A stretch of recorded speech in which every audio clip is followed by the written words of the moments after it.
खबर एमपी के खंडवा से है, जहां खंडवा मध्य प्रदेश के मुखिया मोहन यादव ने शपथ लीक धर्मनगरी ओमकारेश्वर में मां नर्मदा के किनारे ब्रह्म घाट पर पूजा अर्चना कर ज्योतिर्लिंग भगवान भोले के दर्शन किए। मुख्यमंत्री मोहन यादव एकात्म धाम पहुंचे।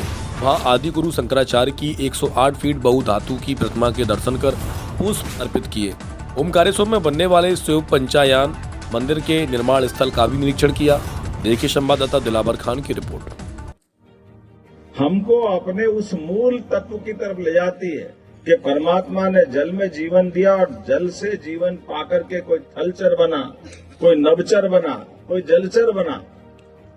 इसीलिए हरेक कोई, जैसे हरेक कोई को आनंद कब आता है जब अपने माता पिता की छाया में जाता है।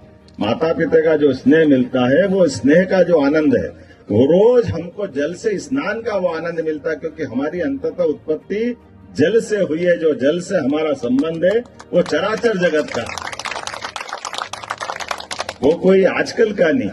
इसलिए जल में स्नान तो छोड़ो, मन में कितने विकार आ रहे हो, कितनी निराशा हो, पता नहीं कितने प्रकार का मन में उमड़ते घुमड़ते प्रश्नों के भाव हो, केवल जल रचना को देख लोगे, नदी के दर्शन कर लोगे, तो जल से जो आनंद आता है वो अपने आप उस भाव की तरफ ले जाता है जो जीवन देने वाला प्रदाता हो जाता है।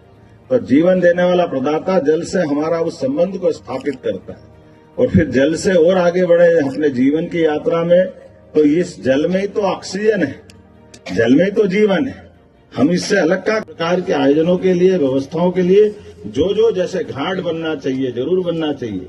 घाट के किनारे की परिक्रमा के कई मार्गों का एक तरह से जानकारी के अभाव में कहीं कहीं यात्री भटक जाते हैं, तो उनके मार्ग के चिन्ह बनाने का काम भी हम कर रहे हैं। फिर ये माँ अपने आप में नहीं बह रही है, इसका परमात्मा की दया से हमारे बीच में ये जो वन जंगल के आधार पर जो इसकी नैसर्गिक प्रतिभा है, जो आवश्यकता है, प्रकृति है, उसको भी जीवंत करने के लिए वृक्षारोपण से लेकर के